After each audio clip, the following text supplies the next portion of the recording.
Doctor Parthasarathi గారు. ధన్యవాదాలు అధ్యక్ష. ఆలయ కేంద్రంగానే హిందూ ధర్మం నడుస్తుంది అధ్యక్ష. అలాంటి గుడులను కాపాడాల్సిన బాధ్యత ప్రభుత్వానిదే. మనకు ఆలయాలు ధ్వంసమైనాయని వాటి గురించి ఎప్పుడో నవాబు పాలనలో విన్నాం. దేవుడి విగ్రహాలపై దాడులు చరిత్రలో చదివాం, అల్లాడిపోయినాం అధ్యక్ష.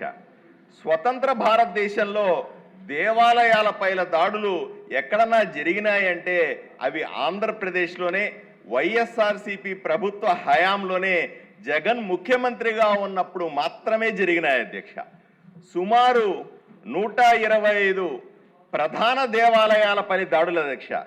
ఎన్నో చిన్న చిన్న దేవాలయాలు విగ్రహాలకు సంబంధించినటువంటి ధ్వంసం అధ్యక్ష. మనము తప్పనిసరిగా కొన్ని విషయాల్ని గుర్తు తెచ్చుకోవాలి అధ్యక్ష.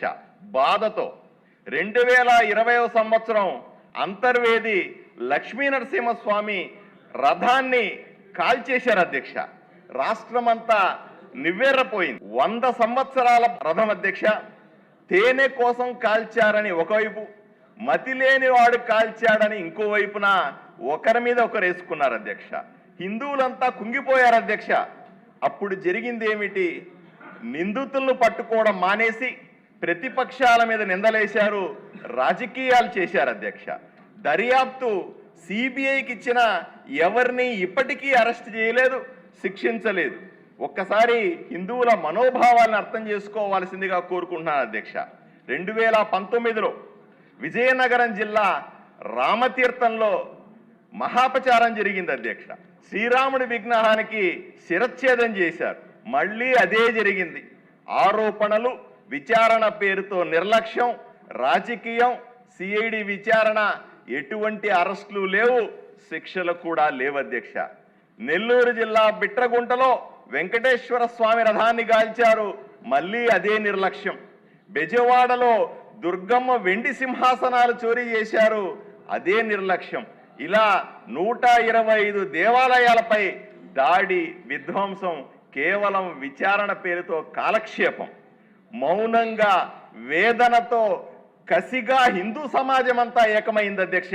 దుర్మార్గపు పాలనపై కళ్ళెర్ర చేసింది. ఫలితమే 151 సీట్లున్నాయని విర్రవీగిన జగన్మోహన్ రెడ్డికి కేవలం 11 సీట్లు ఇచ్చి కనీసం ప్రతిపక్ష హోదా కూడా లేకుండా చేసిన ఘనత ఈ ప్రజలది, హిందువులదన్న విషయాన్ని గుర్తు చేసుకోవాలి.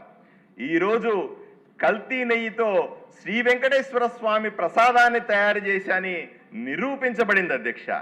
ఇంత ఘోర అపచారం రాష్ట్రంలోనే కాదు, దేశంలో కూడా హిందువులు ఎప్పుడు చూడలేదు అధ్యక్ష. 60 లక్షల కిలోల నెయ్యి, 20 కోట్ల లడ్డూల తయారీ, 250 కోట్ల రూపాయల కుంభకోణం మహాపాపం అధ్యక్ష.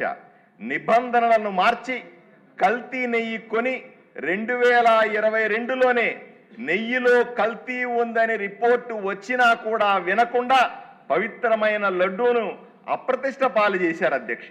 ఒక్కసారి భారతదేశంలో ఉన్నటువంటి హిందువుల మనోభావాల గురించి ఆలోచన చేయాలి అధ్యక్ష. మనమంతా కూడా హిందూ ధర్మానికి అపరాధం జరిగిన ప్రతిసారి ఆరోపణలు చేసుకోవడం, ఒకరి మీద ఒకరు దుమ్మెత్తిపోయడం, రాజకీయాలు చేయడం, తరువాత ఏమిటి అనే ప్రశ్న ప్రతి ఒక్కరూ మనల్ని ప్రశ్నిస్తా ఉన్నారు అధ్యక్ష. ఈరోజు పత్రికల్లో, వార్తల్లో, టీవీ పెడితే కల్తీ కొవ్వుకు సంబంధించినటువంటి వార్తలు వినాలంటే సగటు హిందువు సిగ్గుతో చచ్చిపోతా ఉన్నాడు అధ్యక్ష. ఈరోజు ప్రజలకు, హిందువులకు కావాల్సింది సరైన విచారణ, నిందితుడు ఎంత వాడైనా సరే పట్టుకోవడం, చట్టబద్ధంగా శిక్షించడం అధ్యక్ష. మళ్ళీ ఇటువంటి సంఘటనలు జరగవు అనేటువంటి భరోసా ఇవ్వాల్సింది అధ్యక్ష. పవిత్రతను కాపాడుతామనే నమ్మకాన్ని కలిగించాల్సిన అవసరం ఉంది అధ్యక్ష. ఈ ఆకాంక్షను కూటమి ప్రభుత్వం నెరవేరుస్తుందని, అశేష హిందువుల వైపు నుంచి, నిరంతరం ధర్మం కోసం పనిచేసే హిందూ ధార్మిక సంస్థల వైపు నుంచి కోరుకుంటున్నాను అధ్యక్ష, నమ్ముతున్నాను అధ్యక్ష.